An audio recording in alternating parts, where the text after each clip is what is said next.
بسم الله الرحمن الرحيم. الأهلي وصن داونز ومباراة الذهاب والتي انتهت بالتعادل السلبي 0-0 في جنوب أفريقيا.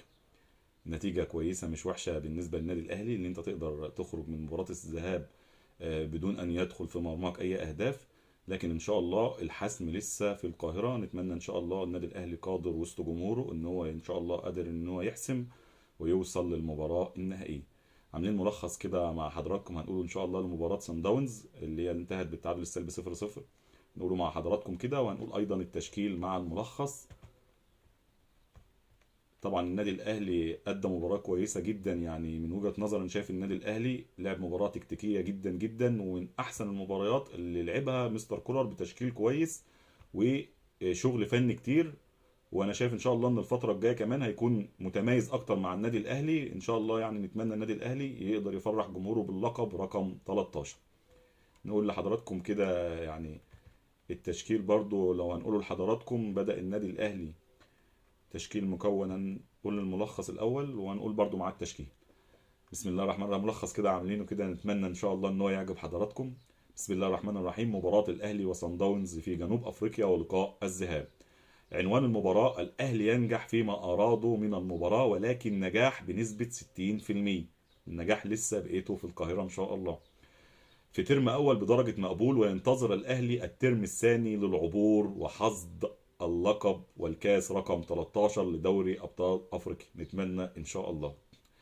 بدأ اللقاء مستر كولر المدير الفني للنادي الأهلي بخطة لعب. الخطة دفاعية يعني فيها تغيرات كتير. الخطة يعتبر 5-4-1. تشكيل مكون: في حراسة المرمى محمد الشناوي، 3 مساكين: رامي ربيعة، ياسر إبراهيم، أشرف داري. باك يمين محمد هاني، باك شمال مصطفى العش. 4 في نص الملعب بأدوار دفاعية وتحولات هجومية: مروان عطية، أحمد رضا، إمام عاشور، طاهر محمد طاهر. ورأس حربة صريح جاريتي شار. بدأ اللقاء والنادي الأهلي ترك الاستحواذ لصن داونز، واستحواذ لصن داونز بدون فعالية. يعني الأهلي قدر ان هو يلعب المباراة. خد الاستحواذ زي ما انت عايز يا عم صن داونز، براحتك خالص وعلى ارضك، واستحوذ الساعة 3 من النهار براحتك، والعب في اجواء حارة برضه براحتك. لكن هناخد اللي احنا عايزينه من اللقاء. وكان الاهلي قادر كمان ان هو يسجل ويرجع كمان بمكسب، لكن ان شاء الله يكون المكسب في القاهرة والصعود باذن الله من القاهرة. بدأ اللقاء وترك النادي الاهلي الاستحواذ لصن داونز. فعالية طبعا لصن داونز لكن بدون خطورة. طبعا الخطه طبعا خطه محكمه دفاعيه بتحولات هجوميه. يعني كولر لعب بخطه دفاعيه وفيها تحولات هجوميه كتير. في اول هجمه للنادي الاهلي على مرمى فريق صن داونز في الدقيقه 15، تسديده من امام عاشور من خارج ال 18 وفي يد حارس مرمى فريق صن داونز. بعدها اقل من دقيقه كده رد فريق صن داونز بتسديده من خارج ال 18 على مرمى محمد الشناوي، ولكن اعلى القائمين والعرض. طبعا فريق صن داونز اعلى القائمين والعرض اسف. وباستحواذ فريق صن داونز على مجريات الشوط الاول، ولكن استحواذ نصف ملعب صن داونز وبدون اي خطوره على النادي الاهلي لخطه كرر الجيده. ومع نهايه الشوط الاول وبالتحديد في الدقيقه 44، دي بقى اول هجمه كده كانت تعتبر خطره للنادي الاهلي في الدقيقه 44. هجمه خطره في الدقيقه 44 للنادي الاهلي كانت قريبه من الهدف الاول بكروس من على حدود ال 18 من امام عاشور، ويقابلها جريت شار برأسية ولا أروع. رأسية طبعا لعبها بإتقان جدا ولا أروع، ولكن الحظ والقائم يرفض الهدف الأول للنادي الأهلي، وينتهي معه الشوط الأول بالتعادل السلبي 0-0. بدأ الشوط الثاني وتكملة الاستحواذ فريق صن داونز الذي لا يشكل أي خطورة على النادي الأهلي، والأهلي يترك الاستحواذ لصن داونز ويلعب على المرتدات على سرعة جراتشار وطاهر محمد طاهر.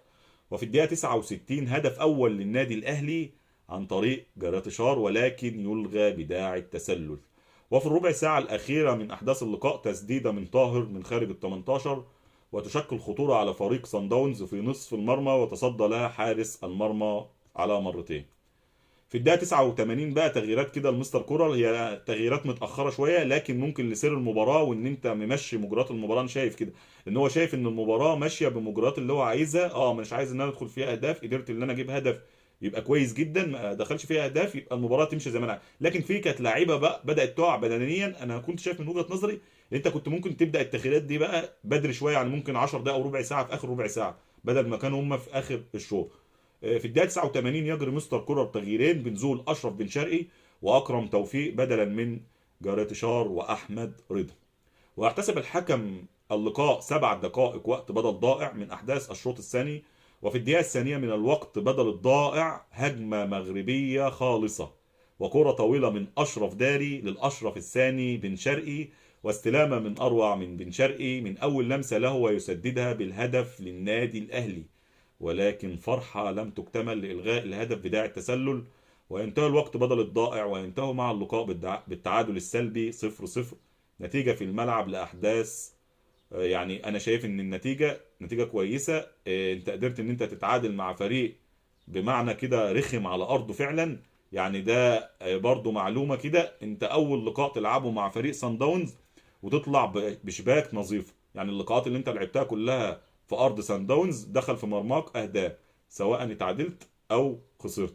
فدي اول مباراة فيها ايجابيات ان انت قدرت ان انت تتعادل وكنت قادر ان انت تكسب وقدرت تحافظ على نظافة شباك. فنتمنى ان شاء الله ان شاء الله النادي الاهلي قادر على الحسم في القاهرة وسط جمهوره باذن الله.